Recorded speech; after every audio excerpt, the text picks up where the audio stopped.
El 18 de mayo de 1938, en la familia de Nelson Rockefeller, nació un niño al que llamaron Michael. Los Rockefeller no solo eran ricos, encarnaban el símbolo de la élite estadounidense. Desde su infancia, Michael estuvo rodeado de todos los lujos que uno podría imaginar. La vida en medio de un entorno de opulencia, que cualquiera envidiaría, le inculcó un gusto por lo exquisito. Sin embargo, a pesar de la prosperidad exterior, Michael se sentía como un extraño en ese mundo. Observando a su padre, quien estaba absorto en los negocios y la política, no sentía ningún deseo de seguir sus pasos. Su mundo interior era mucho más rico y complejo de lo que podría parecer a simple vista. A pesar de su apretada agenda, Nelson Rockefeller siempre encontraba tiempo para sus pasatiempos, y uno de ellos, coleccionar arte primitivo, era su verdadera pasión. En la mansión de los Rockefeller había de todo: estatuas aztecas y mayas, antiguos artefactos de América del Sur, máscaras africanas y lanzas indígenas.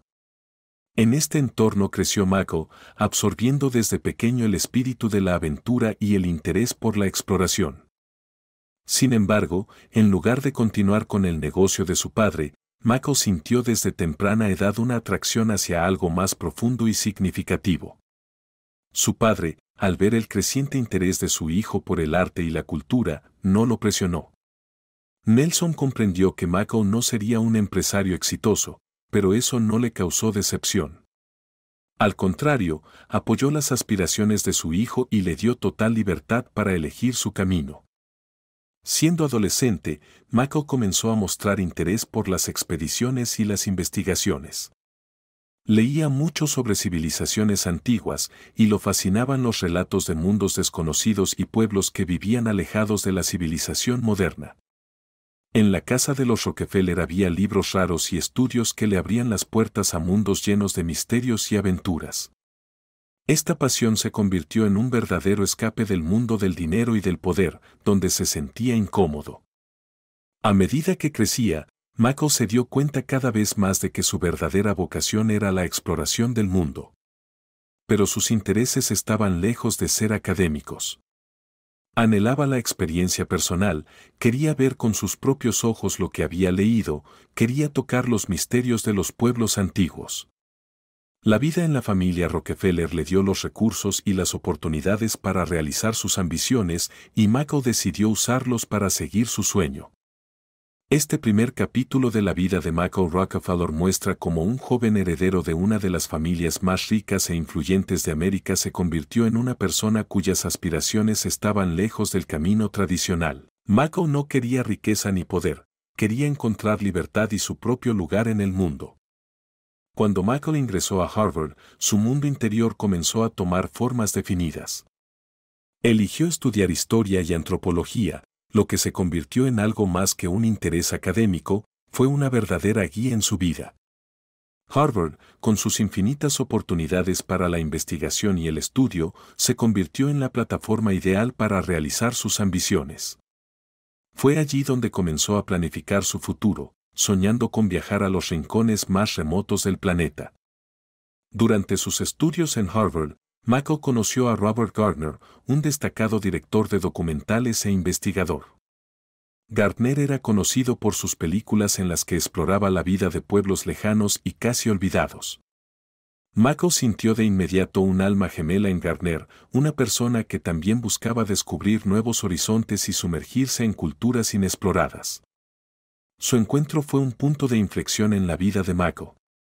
Gardner invitó a Michael a unirse a su expedición al oeste de Nueva Guinea, donde planeaban filmar un documental titulado Dead Birds, Pájaros Muertos. Esta película iba a ser un estudio sobre la vida del pueblo Dani, personas que vivían lejos de la civilización, aferradas a antiguas tradiciones y costumbres. A pesar de no tener experiencia en la industria cinematográfica, Michael aceptó porque era lo que siempre había soñado. Para él, era una oportunidad no solo de ver otro mundo, sino de convertirse en parte de él.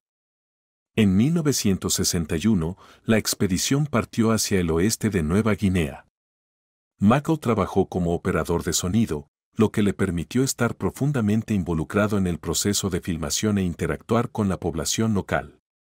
Cada día en la isla estaba lleno de descubrimientos y asombro. Michael se sumergió por completo en la vida del pueblo Dani, observando sus rituales, su comunicación y su vida cotidiana. No solo pudo presenciar otra cultura, sino también sentir su poder y profundidad. Sin embargo, lo que más le interesaba no eran los Dani, sino el pueblo Asmat, cuyas tribus vivían aún más adentro en la jungla, en áreas remotas y difíciles de alcanzar, lejos de cualquier contacto con el mundo exterior. Michael estaba fascinado por su cultura y especialmente por la talla en madera, que era conocida por su complejidad y significado místico. Sentía que este arte podría convertirse en el mayor descubrimiento de su vida y que merecía ser presentado en el escenario mundial. Durante la filmación de Dead Birds, Michael comenzó a pensar en cómo podría regresar allí, esta vez con un objetivo concreto: reunir una colección única de obras de arte de los Asmat, que podrían convertirse en las verdaderas joyas del museo familiar. Entendía que para lograrlo tendría que correr riesgos y adentrarse en la jungla, donde la civilización aún no había dejado su huella. La expedición al oeste de Nueva Guinea le abrió a Michael un nuevo mundo, lleno de misterios y culturas desconocidas. Era un mundo que quería explorar más a fondo, sumergiéndose en sus secretos y recopilando testimonios de antiguas tradiciones mientras aún existían. Harvard le dio conocimiento y Gardner le dio la oportunidad. Ahora, Michael estaba listo para dar el siguiente paso en el camino hacia su vocación, y ese paso lo llevó al pueblo Asmat, donde su verdadero destino lo esperaba. Después de regresar de la expedición al oeste de Nueva Guinea, Michael Rockefeller ya no podía vivir tranquilamente en el mundo de Nueva York. Sus pensamientos volvían constantemente a lo que había visto y experimentado en la isla. La vida en la metrópolis, rodeada de riqueza y lujo, ahora le parecía vacía y sin sentido. Todo lo que lo había rodeado desde la infancia perdió su significado. Anhelaba regresar a un mundo donde las personas vivían como lo habían hecho durante siglos, donde no había prisas ni agitación y donde cada acción tenía un significado profundo. Michael estaba decidido a regresar con los Asmat, las tribus que habían capturado su imaginación con sus rituales y arte.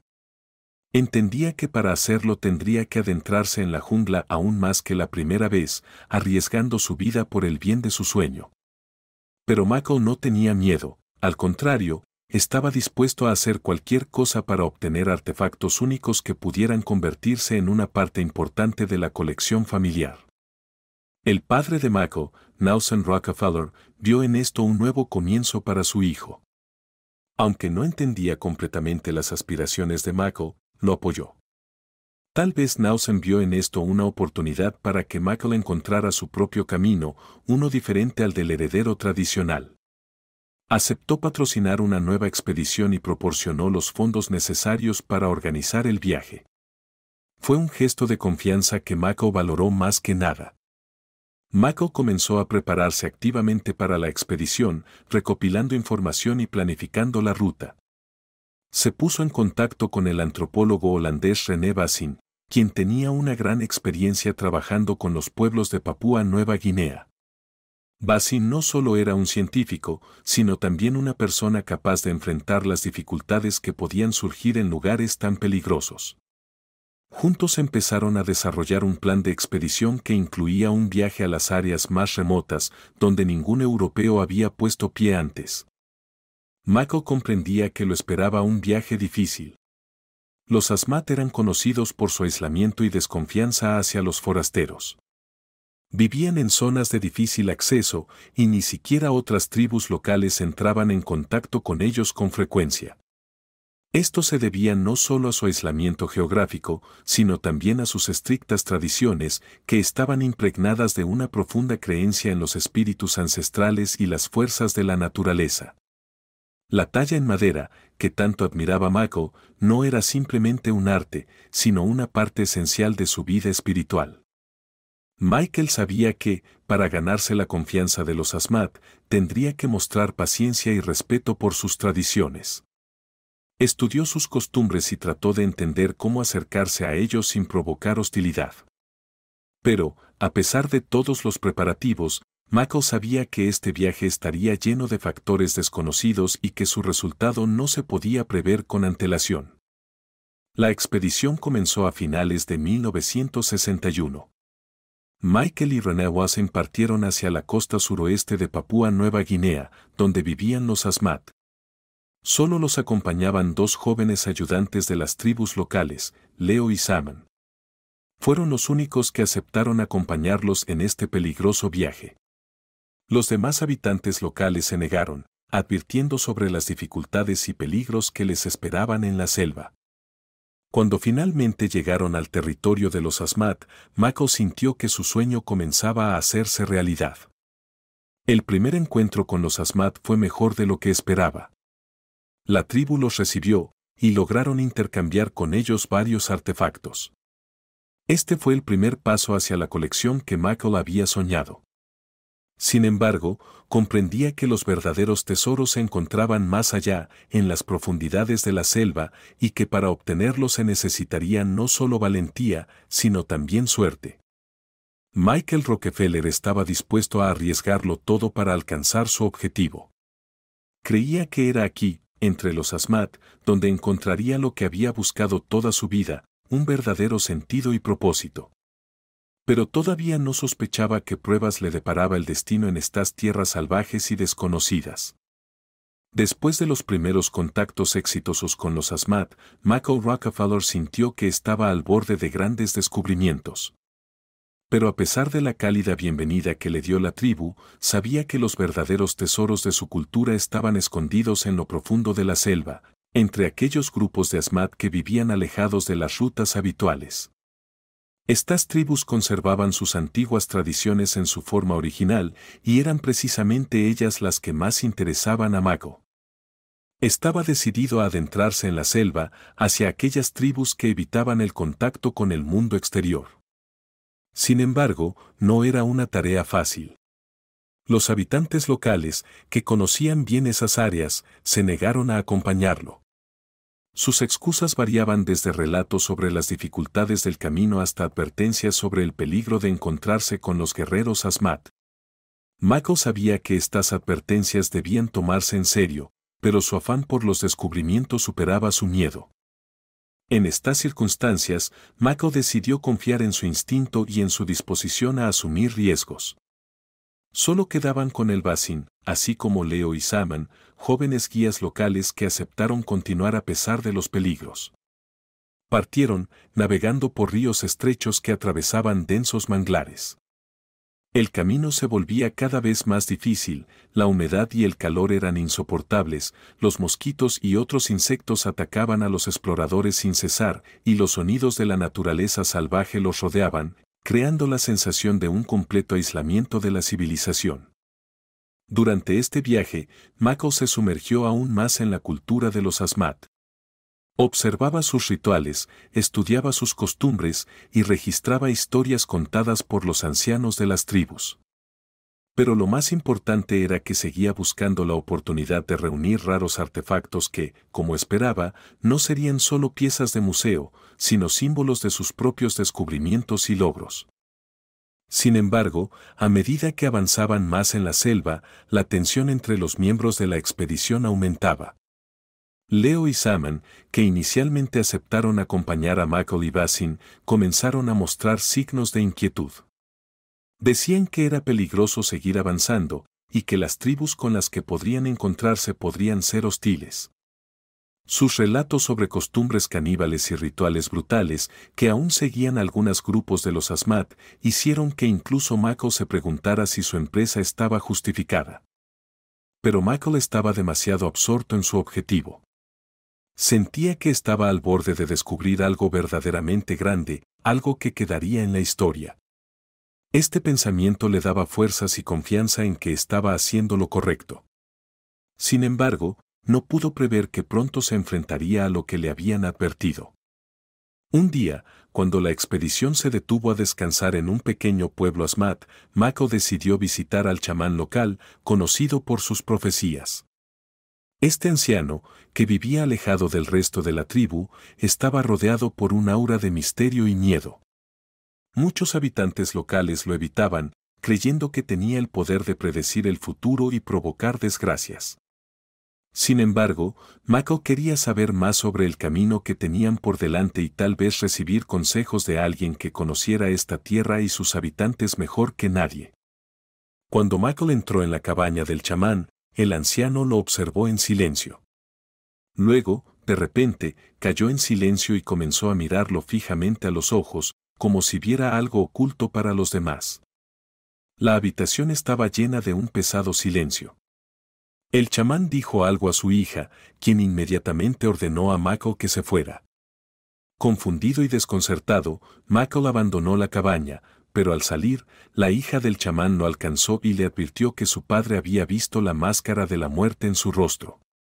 Estas palabras sonaron como una ominosa advertencia, pero Mako no les dio mayor importancia, considerando las meras supersticiones locales. Sin embargo, sus compañeros, Leo y Saman, tomaron la advertencia en serio. Insistieron en regresar, pero Mako se mantuvo firme. Estaba convencido de que podría superar todas las dificultades y que era allí, en lo más profundo de la selva, donde le esperaban los mayores descubrimientos. Pero esa profecía se convirtió en una sombra ominosa que comenzó a cernirse sobre la expedición. El 17 de noviembre de 1961, Mako Rockefeller, René Wasson, Leo y Saman emprendieron su última expedición. Fue un viaje hacia lo desconocido, adentrándose en el territorio Asmat, donde esperaban encontrar los artefactos más únicos y raros. Michael estaba decidido a llevar la misión a cabo, a pesar de la creciente inquietud entre sus compañeros. Cruzaron un río de unos 20 kilómetros de ancho. El bote en el que viajaban era pequeño e inestable, pero Michael no tenía dudas sobre su éxito. Sin embargo, de repente, el clima empeoró bruscamente. El viento se intensificó y el río comenzó a agitarse bajo la presión de la corriente contraria. El bote comenzó a perder estabilidad y pronto una fuerte ola lo volcó. Los cuatro cayeron al agua. Para Leo y Saman, que habían crecido en las orillas de esos ríos, nadar era algo natural y rápidamente llegaron a la orilla más cercana. Allí, se apresuraron a buscar ayuda, esperando que los rescataran antes de que cayera la noche. Pero Michael y René Wasson quedaron solos en medio del río, aferrándose al bote volcado, con la esperanza de que la ayuda llegara a tiempo. La noche cayó, y con cada hora que pasaba, sus fuerzas se agotaban. En la oscuridad y el agua fría, comprendieron que cada hora podía ser la última. Michael, sintiendo que sus posibilidades de ser rescatados disminuían, tomó una decisión. Decidió nadar hacia la orilla lejana, confiando en sus fuerzas y en la suerte. René Wasson intentó disuadirlo, pero Michael estaba decidido. No podía quedarse quieto, tenía que hacer algo. Wasson observó cómo Michael se alejaba nadando, desapareciendo poco a poco en la oscuridad. Fue la última vez que lo vio. Michael desapareció en la noche y nunca más se le volvió a ver. Wasson quedó solo, aferrándose al bote, y fue rescatado solo a la mañana siguiente. Pero Michael nunca regresó.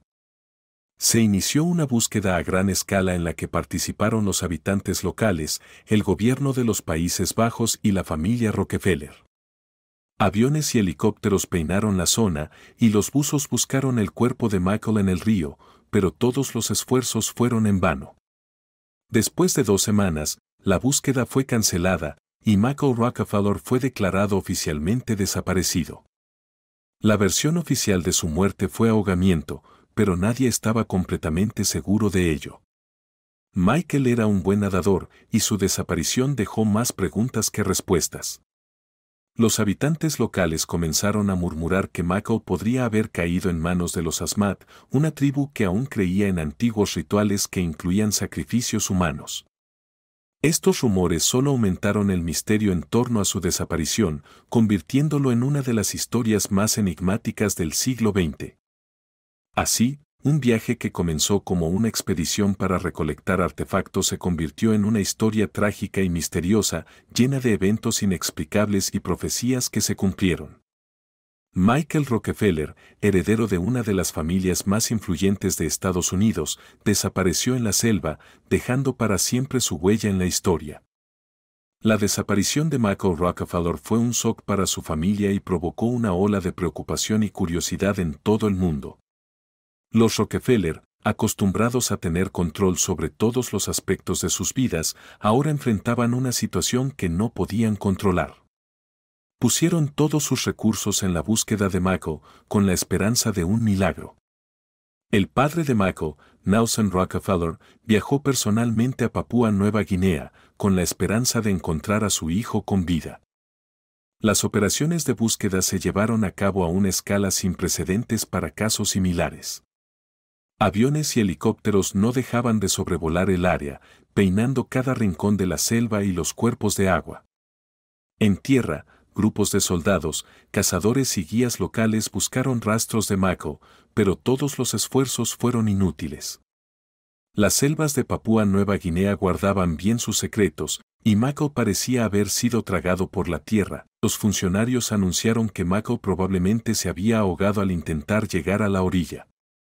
Sin embargo, quienes conocían a Michael dudaban de esta versión. Era un nadador experimentado y, según muchos, podría haber manejado la corriente del río. Esta incertidumbre solo avivó los rumores y especulaciones sobre su destino. Pronto comenzaron a surgir versiones alternativas sobre lo que podría haber sucedido con Michael. Una de estas teorías fue un ataque de animales salvajes, como tiburones o cocodrilos, que habitaban en esas aguas. Sin embargo, la ausencia de rastros o restos descartó esta versión. Rumores más siniestros empezaron a circular entre las tribus locales. Se decía que Michael podría haber sido víctima de un asesinato ritual. Los Asmat, según afirmaban algunos, todavía practicaban antiguos rituales que incluían sacrificios humanos. Estos rumores se fortalecieron con relatos que sugerían que Michael pudo haber sido asesinado para capturar su espíritu y fuerza. Estas versiones eran extremadamente preocupantes para la familia Rockefeller, pero, a pesar de todos los esfuerzos, no se encontraron pruebas que las confirmaran. Estas teorías, aunque no confirmadas, generaron un gran interés entre antropólogos, periodistas e investigadores. Muchos de ellos intentaron desentrañar el misterio investigando las leyendas y relatos locales. Pero la jungla permanecía en silencio, sin ofrecer respuestas. Solo sombras vagas en la frontera entre mito y realidad continuaban estimulando la imaginación de las personas. Con el tiempo, la búsqueda fue disminuyendo. La familia Rockefeller, al igual que todos los demás, empezó a perder la esperanza. Michael Rockefeller, heredero de una de las dinastías más poderosas de Estados Unidos, desapareció y el misterio de su destino quedó sin resolver. Oficialmente fue declarado muerto, pero su ausencia siguió flotando en el aire, como un capítulo inconcluso en el libro de la historia. Después de que se terminó la búsqueda oficial, la historia de Michael Rockefeller no se apagó. Al contrario, su desaparición se convirtió en terreno fértil para interminables especulaciones y rumores que solo intensificaron el interés en este enigma. Durante muchos años surgieron nuevas versiones sobre lo que podría haber sucedido con el joven explorador. Una de estas teorías era que Michael había fingido su propia muerte. Algunos creían que podría haber decidido escapar de su influyente familia y de la presión social para comenzar una nueva vida. Esta teoría encontraba apoyo en el comportamiento inusual de Michael en los meses previos a su desaparición. Parecía distante, ensimismado en sus pensamientos, y algunos de sus conocidos afirmaban que hablaba de querer irse. Sin embargo, no había pruebas que sustentaran esta teoría, y se mantuvo como una de muchas hipótesis. Otra versión popular fue la de un asesinato político. En esos años, Papúa Nueva Guinea estaba bajo el control de los Países Bajos, y las tensiones entre las autoridades coloniales y las tribus locales iban en aumento. Algunos especulaban que Michael podría haber sido víctima de una intriga política relacionada con su nombre y conexiones familiares. Sin embargo, esta teoría tampoco avanzó debido a la falta de pruebas concretas. Pero la versión más impactante fue la posibilidad de que Michael Rockefeller hubiera sido capturado y asesinado por los Asmat. Esta teoría se basaba en relatos de los residentes locales que afirmaban que la tribu podría haber matado a Mako como parte de un ritual asociado con el canibalismo. Según esta versión, Mako podría haber sido sacrificado para capturar su espíritu y fuerza, tal como se creía en sus antiguos ritos. Esto explicaría por qué su cuerpo nunca fue encontrado. Aunque esta teoría parecía demasiado cruel y aterradora para la mayoría, obtuvo apoyo entre algunos antropólogos y periodistas que estudiaban las costumbres de los Asmat. Sin embargo, no se encontraron pruebas que confirmaran esta teoría. Es probable que los habitantes locales supieran más de lo que decían, pero permanecían en silencio. Tal vez simplemente no querían revelar sus secretos a los forasteros. Durante muchos años, varios investigadores y periodistas intentaron descubrir la verdad sobre el destino de Michael Rockefeller. De vez en cuando aparecían nuevos testimonios y relatos, pero ninguno podía ser confirmado. Cada paso adelante iba acompañado de nuevas preguntas y en lugar de resolver el misterio, este solo se profundizaba. Finalmente, la familia Rockefeller aceptó la versión oficial de la muerte de Michael por ahogamiento, aunque esta decisión no les trajo alivio. La desaparición de Michael siguió siendo una de las historias más enigmáticas del siglo XX, rodeada de múltiples teorías, rumores y especulaciones. Y aunque el tiempo pasó, el interés por esta historia no se desvaneció. Este capítulo en la historia de Michael Rockefeller, al igual que su destino, permaneció inconcluso. Incluso décadas después de su desaparición, la gente sigue intentando desentrañar qué sucedió realmente en esas selvas salvajes de Papúa Nueva Guinea.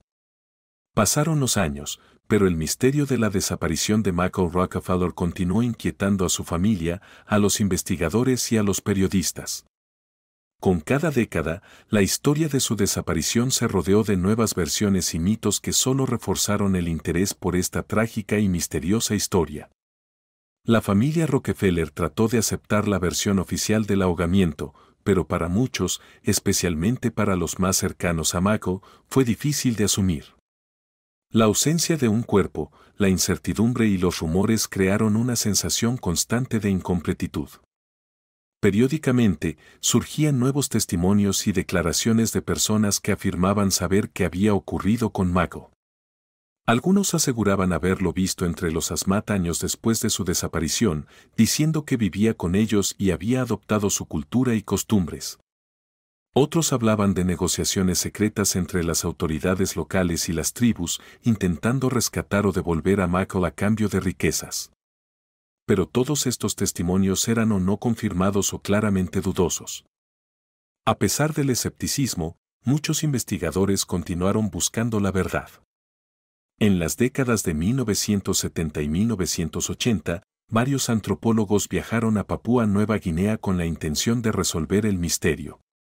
Intentaron establecer contactos con las tribus Asmat, utilizando traductores locales y prometiendo seguridad. Estas expediciones fueron parcialmente exitosas, lograron recopilar información adicional sobre las tribus, sus costumbres y la vida en esas zonas de difícil acceso. Sin embargo, ninguno de los investigadores encontró pruebas convincentes de que Mako fue asesinado o que sobrevivió. Particular interés despertaron los relatos de algunos ancianos Asmat, quienes insinuaban la posibilidad de que Mako hubiera sido asesinado ritualmente. Pero ninguno hablaba directamente, y cada vez que la conversación se dirigía al destino de Mako, la atmósfera se volvía tensa y la charla se interrumpía.